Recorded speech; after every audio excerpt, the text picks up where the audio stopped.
আসসালামু আলাইকুম বন্ধুরা, কেমন আছেন সবাই? আশা করি সকলেই ভালো আছেন। আজকে আমি যে বিষয়টি নিয়ে আলোচনা করব সেটি হচ্ছে সরকারি স্কুলে ভর্তি আবেদন বিজ্ঞপ্তি 2021। এই বিষয়ে আজকে আমি আপনাদেরকে কিছু গুরুত্বপূর্ণ তথ্য শেয়ার করব। শুরু করার আগে একটি কথা বলে নিতে চাই, সেটি হচ্ছে আপনি যদি আমাদের চ্যানেলের নতুন দর্শক হয়ে থাকেন তাহলে প্লিজ চ্যানেলটি সাবস্ক্রাইব করে দিবেন এবং পাশে থাকা বেল বাটনটি বাজিয়ে দিবেন যাতে করে পরবর্তী ভিডিও নোটিফিকেশন সবার আগে আপনি পেয়ে যান। তাহলে চলুন বন্ধুরা, শুরু করা যাক।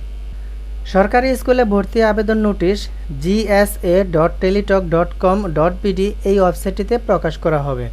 সম্প্রতি প্রাক প্রাথমিক থেকে নবম শ্রেণী পর্যন্ত সব শ্রেণীতে ভর্তির ব্যাপারে সরকার নতুন নীতিমালা প্রকাশ করেছে। মহানগরী, বিভাগীয় শহর এবং জেলা শহরের সকল সরকারি মাধ্যমিক বিদ্যালয়ে ভর্তির আবেদন বিজ্ঞপ্তি, আবেদন ফি ও ফলাফল অনলাইনের মাধ্যমে প্রকাশ করা হবে। সারা দেশের সকল সরকারি মাধ্যমিক বিদ্যালয়ে নতুন শিক্ষাবর্ষের ভর্তি কার্যক্রম শুরু হতে যাচ্ছে। করোনা ভাইরাসের প্রাদুর্ভাবের কারণে লিখিত পরীক্ষার পরিবর্তে লটারির মাধ্যমে সকল শ্রেণীর ভর্তি কার্যক্রম সম্পন্ন করা হবে।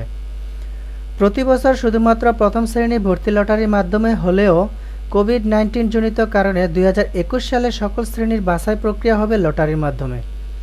আগ্রহী প্রার্থীরা তাদের পছন্দমতো প্রতিষ্ঠানে অনলাইনে আবেদন করতে পারবেন।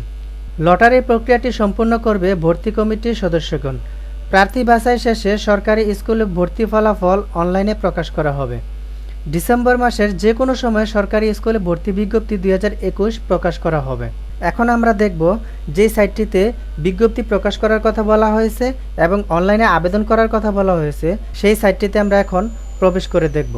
প্রবেশ করতে হলে প্রথমে একটি ব্রাউজার ওপেন করতে হবে। সেই ব্রাউজারে এখান থেকে অ্যাড্রেস বারে আমরা লিখব gsa.teletalk.com.bd এই ওয়েবসাইটটিতে আমরা প্রবেশ করব। প্রবেশ করার পরে আপনারা এখানে দেখতে পারবেন এখানে সার্কুলার অফ ঢাকা মহানগরী, এখানে যে সার্কুলারগুলো দেওয়া হয়েছে সেই সার্কুলারগুলো আপনার কিন্তু এটি কিন্তু 2020-এর, নট 2021, মানে 2000 পূর্বের যে সার্কুলারটি সেটি কিন্তু এখন এখানে দেওয়া হয়েছে। এখন অনেকেই বলতেছেন যে এটা 2021-এর সার্কুলার না, এটা 2021-এর না, এটা 2020-এর সার্কুলার।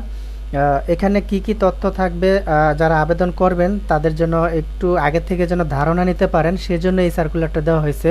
এখন নতুন যে সার্কুলার, নতুন যে বিজ্ঞপ্তি সেটা কিন্তু এখনও প্রকাশ করেনি।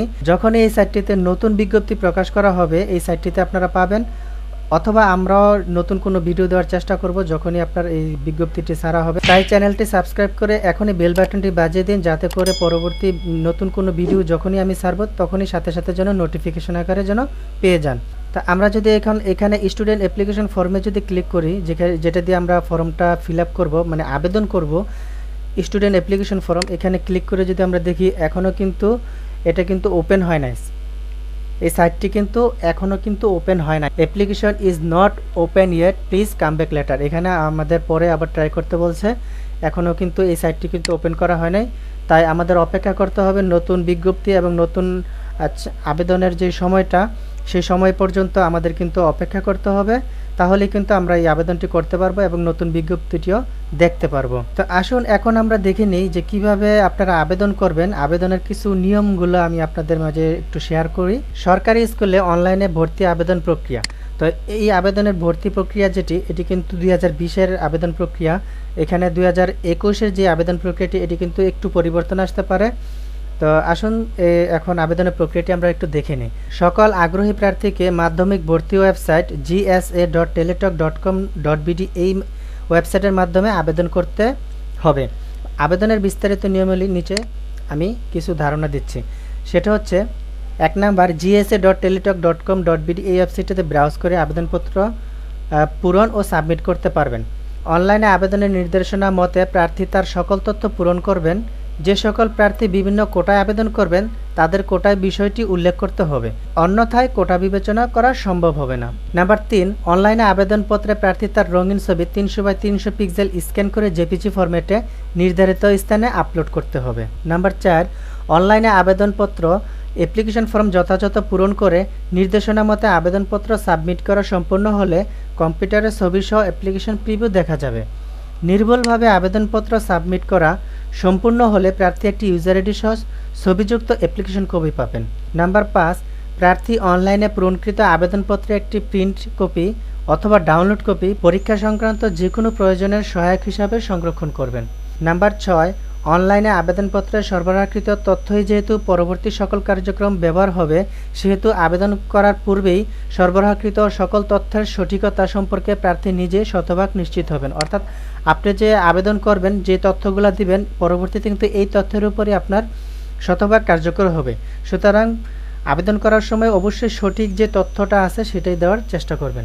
এসএমএস-এর মাধ্যমে আবেদন ফি প্রদানের নিয়মাবলী।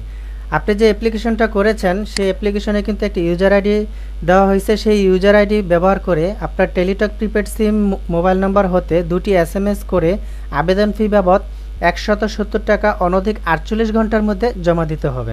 2টি এসএমএস করবেন, সেই 2টি এসএমএস এর নিয়ম হলো, প্রথমে এসএমএসটি হচ্ছে আপনার জিএসএ স্পেস ইউজার আইডিটি দিবেন।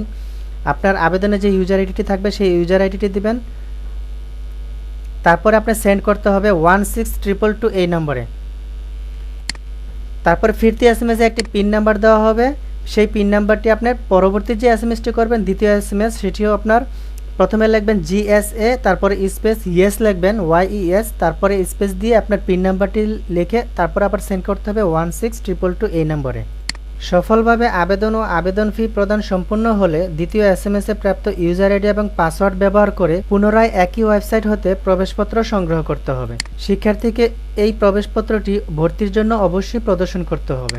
বন্ধুরা, আশা করি সকলেই বুঝতে পারছেন। ভিডিও সম্পর্কে যদি আপনার কোনো মতামত থাকে অথবা ভর্তি সংক্রান্ত যদি কোনো তথ্য আপনার জানার থাকে তাহলে অবশ্যই কমেন্ট করে জানাবেন। আমি ইনশাআল্লাহ আনসার দেওয়ার চেষ্টা করব। তো সবাই ভালো থাকবেন, সুস্থ থাকবেন, আর আমাদের চ্যানেলের সাথে থাকার জন্য অবশ্যই চ্যানেলটি সাবস্ক্রাইব করে রাখবেন। ধন্যবাদ সবাইকে। আসসালামু আলাইকুম ওয়া রাহমাতুল্লাহ।